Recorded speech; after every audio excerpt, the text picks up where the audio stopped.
TV पर serial देख रही होती है। तभी उसकी सास वहाँ आती है। अरे सीरियल में तो ऐसे मग्न है जैसे आज रात का खाना पड़ोसी आकर बनाएंगे। मुझे पता ही नहीं था आपने अपने बेटे की शादी पड़ोस में भी की हुई है। हैं? मतलब? मतलब इस घर में सारा काम बहू ही करती है, आप तो सिर्फ खर्राटे मारती हैं। अच्छा जी, फिलहाल तो तुम आराम फरमा रही हो, चलो जाओ, ये मेरे टीवी देखने का समय है। आहा, इसीलिए मुझे भगाया जा रहा है। सॉरी, अब तो बिल्कुल नहीं जाऊंगी। प्राची की इस बात पर दोनों सास बहू के बीच टीवी रिमोट के पीछे बच्चों जैसे छीना झपटी शुरू हो जाती है, जिसके बीच श्लोक भी काम से घर वापस आ जाता है। आज मेरी चूहे बिल्ली की जोड़ी किस बात पर झगड़ रही है? अरे तेरे बीवी मुझे टीवी ही नहीं देखने दे रही। अरे तुम्हारी मम्मी मुझे खाना बनाने के लिए फोर्स कर रही है। अरे वाह, ऐसे बेतुके रीजन पर तो बच्चे भी झगड़ा नहीं करते। अरे मुझे कुछ मत बोल, सब इसने ही शुरू किया है। हाँ हाँ, जैसे आप तो बहुत दूध की धूली है ना। अरे बस दोनों चुप। प्राची जाओ, खाने की तैयारी करो। और माँ तुम छोड़ो, तुम्हें क्या बोलूं, शांति से अपना सीरियल देखो, मुझे दोबारा लड़ने की आवाज सुनाई नहीं देनी चाहिए। ऐसा बोलकर श्लोक वहाँ से चला जाता है, जिसके पीछे पीछे प्राची भी कुछ न कुछ बड़बड़ाते हुए रसोई में चली जाती है।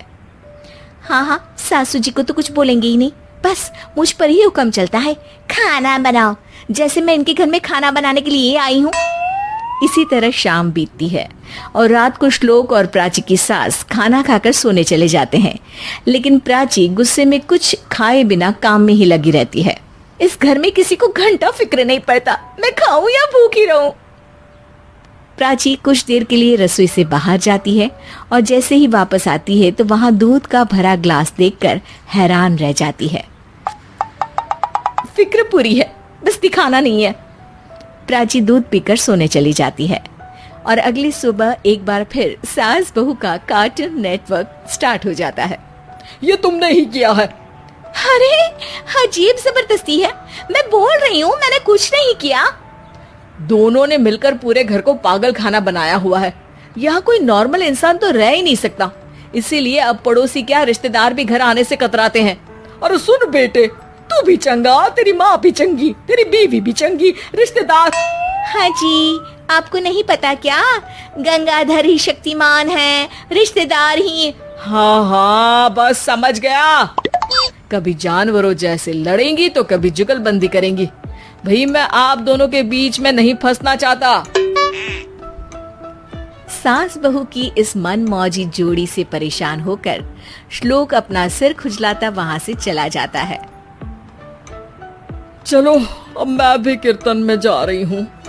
इस पर जैसे ही सास कमरे में अपना पर्स लेने जाती है तो वहां नाश्ते की प्लेट रखी देख मुस्कुराने लगती है और नाश्ता करके घर से बाहर निकलते हुए कुछ पैसे टेबल पर रख जाती है, जिसके कुछ देर बाद सिलेंडर वाला घर आता है। ओ मोरी मैया, मैं सिलेंडर के बारे में तो बिल्कुल भूल ही गई थी। घर खर्च के सारे पैसे भी मम्मी के पास है और श्लोक से बोला तो उल्टा 4 बात सुनाएंगे। प्राची ये सोच ही रही होती है कि अचानक उसका चेहरा चमक उठता है और वो घर में आकर इधर उधर देखने लगती है। तभी उसकी नजर टेबल पर रखे पैसों पर पड़ती है, जिन्हें वो सिलेंडर वाले को दे देती है। ये सब श्लोक देख लेता है। अच्छा बेटे, इतना बड़ा घोटाला, सबके सामने मैं तेरी दुश्मन और पीठ पीछे तेरी मेरी यारी। इस पर श्लोक एक प्लान बनाता है और शाम को सब एक साथ बैठे होने पर बोलने लगता है। माँ, तुम दोनों की बहुत लड़ाई होती है, इसलिए मैं सोच रहा हूँ कि प्राची को उसके घर छोड़ाऊं, इससे वो भी खुश रहेगी और तुम भी। अचानक श्लोक की ये बात सुनकर सास बहू शौक से उसकी तरफ देखती है। अरे ऐसे कैसे घर छोड़ाओगे, मुझे कहीं नहीं जाना। अरे तुमने बोला नहीं पर मैंने सुन लिया, तुम्हें मम्मी के साथ रहना अच्छा नहीं लगता, मुझे पता है। अरे वो अरे, जब बहू खुद कुछ काम बोले तो वो तुझे सुनता नहीं, और अब जो इसने बोला ही नहीं वो तू समझ गया।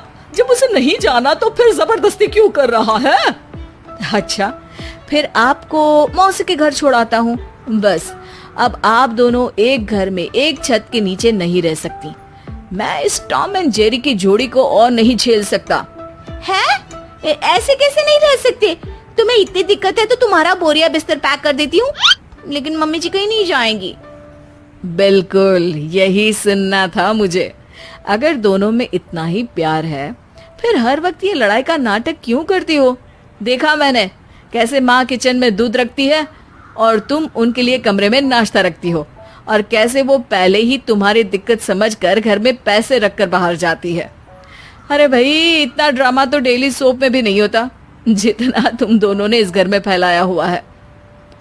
तू हमें टॉम एंड जेरी बोलता है ना, तो याद कर वो दोनों भी एक दूसरे को बाहर वालों की बुरी नजर से बचाने के लिए हमेशा सबके सामने लड़ते थे, लेकिन अकेले में दिक्कत के समय मदद भी तो करते थे।